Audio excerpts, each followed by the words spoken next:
उत्तर प्रदेश की 10 विधानसभा सीटों पर उपचुनाव होने हैं और इसकी लगभग तैयारियां सभी पूरी हो चुकी हैं।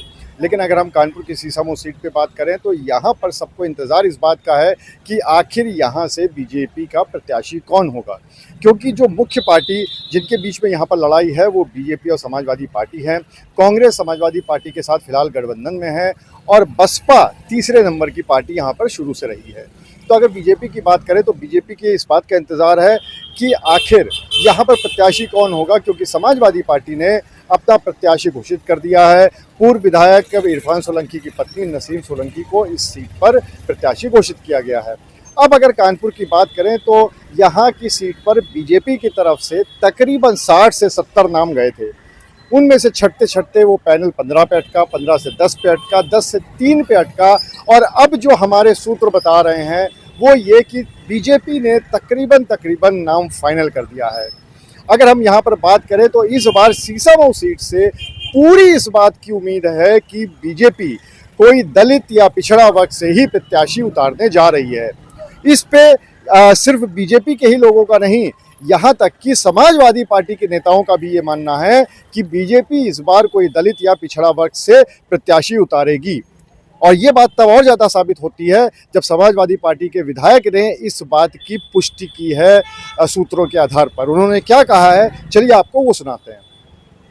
और हम लोग लगातार ज़मीनी हकीकत से इस तरह की रिपोर्ट महसूस कर रहे हैं कि समाजवादी पार्टी एक तरफा चुनाव जीत रही है।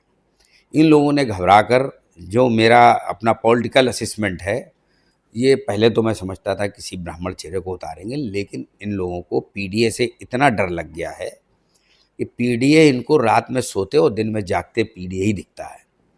तो इन लोग पीडीए के अंदर सेंधमारी करने के लिए किसी एससी एसटी ओबीसी को उतारने की लगभग जो मेरी अपनी निजी सूचना है ये मन बना चुके हैं। हालांकि उनकी पार्टी का मामला है, इस पर मेरा कोई हस्तक्षेप नहीं, लेकिन चूंकि हम लोग अपने सामने वाले की एक एक गतिविधियों पर अगर नज़र नहीं रखेंगे तो हम उसको परास्त कैसे करेंगे।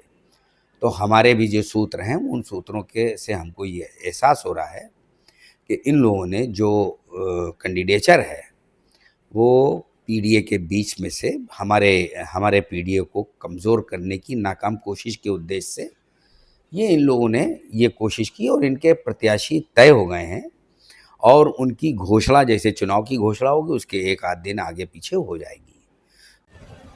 तो अगर इस फॉर्मूले को माना जाए तो ऐसा मान के चला जा रहा है कि यहाँ पर जो दो सबसे ज़्यादा बड़े नाम इस समय चर्चित में हैं, बड़े भले ही ना हो लेकिन चर्चित हैं, चर्चा में हैं इस समय, और वो पहला नाम है उपेंद्र पासवान का। उपेंद्र पासवान घाटमपुर से बीजेपी से उपचुनाव लड़ चुके हैं, जीत भी चुके हैं और इसके अलावा अनुसूचित जाति वर्ग के वो पदाधिकारी भी रह चुके हैं। तो इसलिए ये माना जा रहा है कि उनको भी इस बार के उपचुनाव में उनको प्रत्याशी बनाया जा सकता है।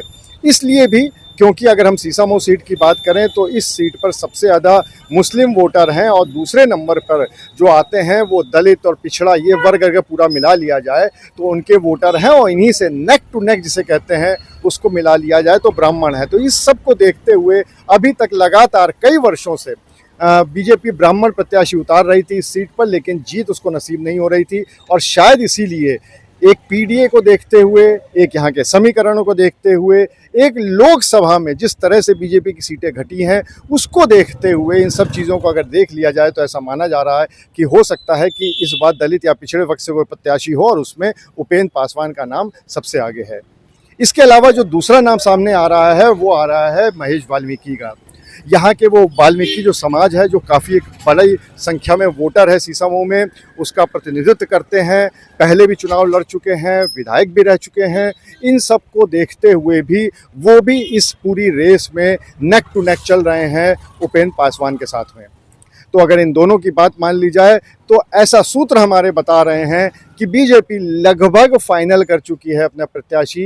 इन दोनों में से ही कोई एक प्रत्याशी हो सकता है और अब देखने वाली बात ये होगी कि वाकई में जो सूत्र बता रहे हैं वो सही है, इन दोनों में से भी कोई प्रत्याशी होगा या फिर जो बीजेपी की पुरानी आदत रही है कि एकदम से एक नया चेहरा सामने आ जाता है, क्या इस बार सीसामऊ में वो भी देखने को मिल सकता है।